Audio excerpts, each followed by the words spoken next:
The fidelity of the sound can be affected by the needle on the record player wearing down. When the stylus needs to be replaced, your records may skip more than they normally do. There are two ways to change the needle on your record player. Replacing the stylus is the easiest method. The mounting device that keeps the stylus in place is the other way to replace a needle, unless the cartridge is damaged. You shouldn't do this. Your stylus should be replaced at least once a year to ensure that your records sound great. The majority of record players produced after 1980 will work these methods. So, we are going to watch about the how to change the needle on a record player. Method 1. Replacing the stylus. First is change your stylus after 1000 hours of play or every 3 to 5 years. The stylus refers to the needle and the piece of plastic connecting it to the cartridge and tone arm. The stylus wears out over time, so replace it after 1000 hours of use or after 3 to 5 years. Whichever comes first. Step 2. Remove the old stylus by sliding it out carefully. Unplug the record player and hold the arm still by pinching the head shell. Then, use your dominant hand to grip the plastic or metal case surrounding the stylus. Pinch the sides and pull the old stylus out. Slide it away from the cartridge while keeping it parallel. Step 3. Look up your stylus's model number to order a replacement. The model number will be the only piece of writing on the stylus. If your stylus doesn't have a model number printed on it, you'll need to search for your turntable's model online. Step 4. Order a different type of stylus if you want to upgrade your sound.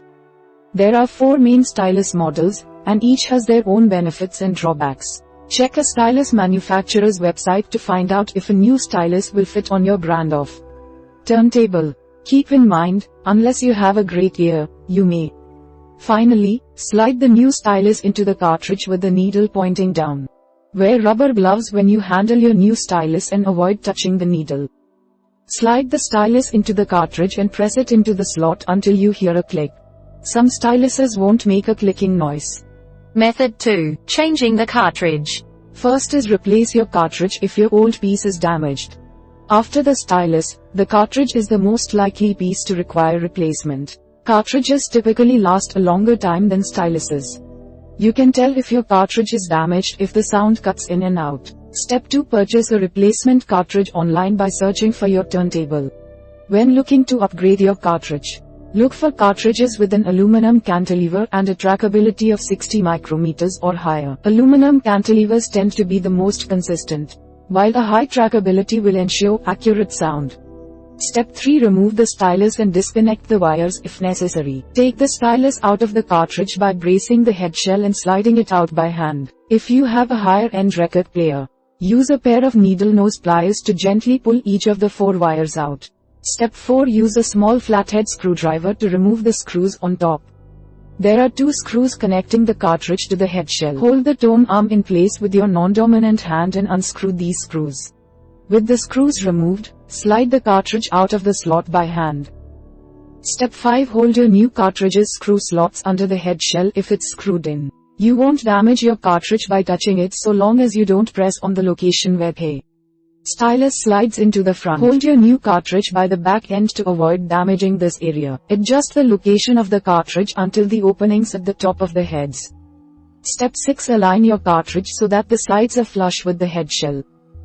You can use an alignment protractor to check the path of your stylus. To use one, place your grid over the slot on the platform for your records. Then, place the needle in the middle of the grid. If your cartridge is parallel with the lines on the protractor. Step 7. Insert your new screws and attach the cartridge to the head shell. Use your flathead screwdriver to tighten each of the screws while holding the cartridge in place. Turn the screws clockwise until they won't turn any further. Step 8. Reinsert the wires into the corresponding slots on the cartridge. If the new cartridge isn't color-coded or labeled, use your diagram or refer to the old cartridge to see which order you need to insert the wires. These wires can be quite sensitive, so work slowly and carefully to ensure that you aren't applying too much pressure. Finally, reattach your stylus to finish replacing the cartridge. Many cartridges come with new styluses already installed. If your cartridge comes with a stylus, don't bother replacing it unless you have to. Hold it around the side of the case and slide it into the opening at the front of the cartridge. We hope it is useful to you. Please subscribe to our channel to upskill yourself.